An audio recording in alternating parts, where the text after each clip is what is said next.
السلام علیکم طلباء، کیسے ہیں آپ؟ امید ہے آپ سب خیریت سے ہوں گے۔ میں ہوں قاسم علی ترابی، آپ کا استاد۔ اس سے پہلے ویڈیو میں ہم نے جماعت اجتماع کا سبق نمبر 1 یعنی ہم پڑھا اور اس کی مشق بھی حل کی۔ اب ہم سبق نمبر 2 کی طرف چلیں گے، جس کا عنوان ہے نعت رسول مقبول صلی اللہ علیہ وآلہ وسلم۔ شاعر اس نعت میں جو ہے وہ بتا رہا ہے کہ یا رب العالمین، تیرا محبوب کتنا عظیم عظمت والا ہے، آپ کی خاطر جو ہے وہ آدم کو یہ مقام مرتبہ ملا کہ وہ مسجود ملائکہ ہو گیا، اور آپ ہی کی بدولت جو ہے یہ پوری کائنات مارتے وجود میں آئی ہے۔ ہمیں جو نعمتیں مل رہی ہیں وہ آپ ہی کے صدقہ میں مل رہی ہیں۔ تو چلتے ہیں اپنے سبق نعت کی طرف۔ شاعر نے اس میں کیا کیا شعر کہے ہیں اور اس میں کیا کیا صفات بیان کی ہیں۔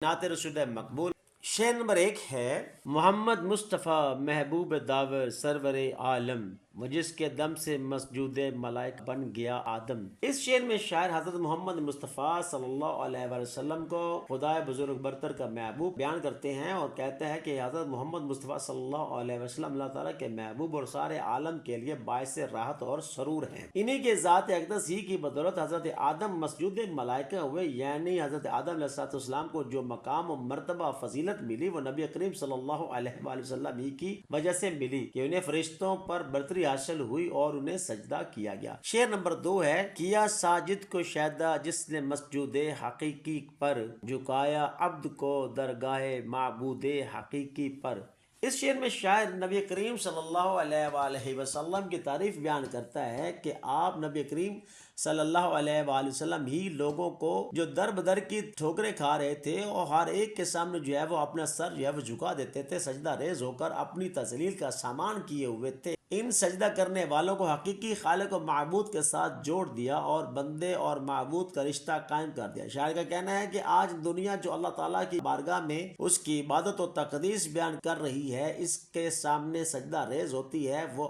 آپ نبی کریم صلی اللہ علیہ وآلہ وسلم ہی کے مرہون منت ہے۔ شعر نمبر 3 ہے: غلاموں کو سریر سلطنت پر جس نے بٹھلایا،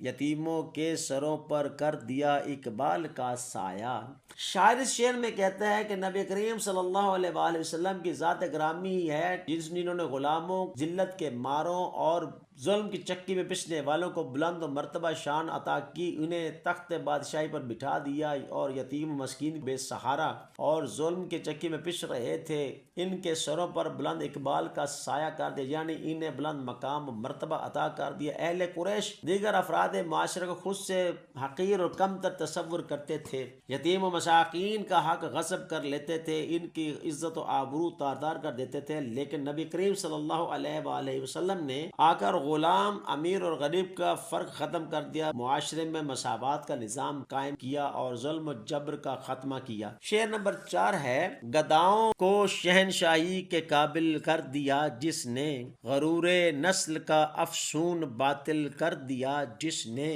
اس شعر میں شاعر کہتا ہے کہ نبی کریم صلی اللہ علیہ وسلم سے پہلے سارا عرب معاشرہ طبقاتی اور قبائلی نظام میں منقسم تھا، ہر قبیلہ خود کو دوسرے قبیلے سے افضل و برتر تصور کرتا تھا،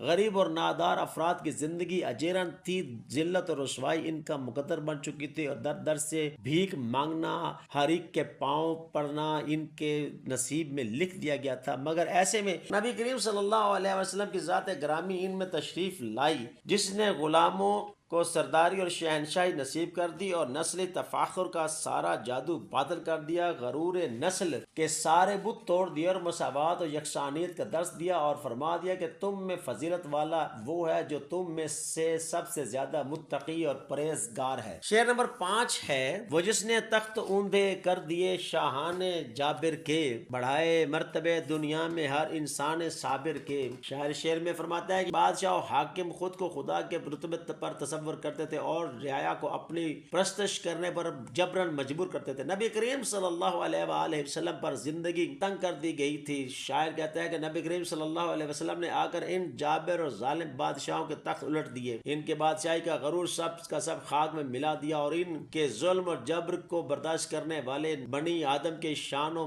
رتبہ بڑھا دیا۔ ظلم اور اس کے تمام صورتیں دم توڑ گئیں اور نوح آدم نے آزاد فضا میں سانس لینا شروع کیا اور اپنی مرضی مرضی سے آزادانہ زندگی بسر کرنے لگے۔ شعر نمبر 6 ہے، وہ جس کا ذکر ہوتا ہے زمینوں آسمانوں میں، فرشتوں کی دعاؤں میں، مؤذن کی اذانوں میں۔ اس شعر میں شاعر نبی کریم صلی اللہ علیہ وآلہ وسلم کی فضیلت، شان و شوکت بیان کرتے ہوئے کہہ رہا ہے کہ آپ صلی اللہ علیہ وسلم کا ذکر خیر میں زمین پر ہی نہیں بلکہ آسمانوں میں بھی ہوتا ہے، جیسے کہ ارشاد خدا بندی ہوتا ہے کہ اور ہم نے آپ کا ذکر بلند کر دیا ہے، آپ کا ذکر فرشتوں کی زبان پر بھی اور مؤذن کی اذان میں بھی۔ اس میں شاعر قرآن مجید کے اس ارشاد کی طرف اشارہ کرتا ہے، بے شک اللہ اور ملائکہ آپ نبی کریم صلی اللہ علیہ وآلہ وسلم پر درود و سلام بھیجتے ہیں، اے ایمان والو تم بھی نبی کریم صلی اللہ علیہ وآلہ وسلم پر درود و سلام بھیجا کرو۔ شعر نمبر 7 ہے، وہ جس کے معجزے نے نظم ہستی کو سنوارا ہے، جو بے یاروں کا یارا بے سہاروں کا سہارا ہے۔ نبی کریم صلی اللہ علیہ وآلہ وسلم سے قبل ساری کائنات میں بے ترتیبی اور بے انتظامی پائی جاتی تھی۔ انسان کے اپنے بنائے خود ساختہ نظام حیات رائج تھا، جس میں غریب انسان سے جینے کا حق تک چھین لیا گیا تھا۔ شاعر کا کہنا ہے کہ آج دنیا سارے عالم میں جو منظم نظام ہستی دکھائی دیتا ہے وہ نبی کریم صلی اللہ علیہ وآلہ وسلم ہی کے ذات گرامی کا مرہون منت ہے، جیسا کہ حدیث قدسی ہے کہ اے محمد صلی اللہ علیہ وآلہ وسلم، اگر میں آپ کو خلق نہ کرتا تو اس کائنات کو تخلیق نہ کرتا، اور آج جو بے سہارا اور محتاجوں کو زندگی کے حقوق حاصل ہیں وہ آپ نبی کریم صلی اللہ علیہ وآلہ وسلم ہی کے دم قدم سے ہے۔ شعر نمبر 8 ہے، وہ نور لم یزل باعث تخلیق عالم ہے، خدا کے بعد جس کا اسم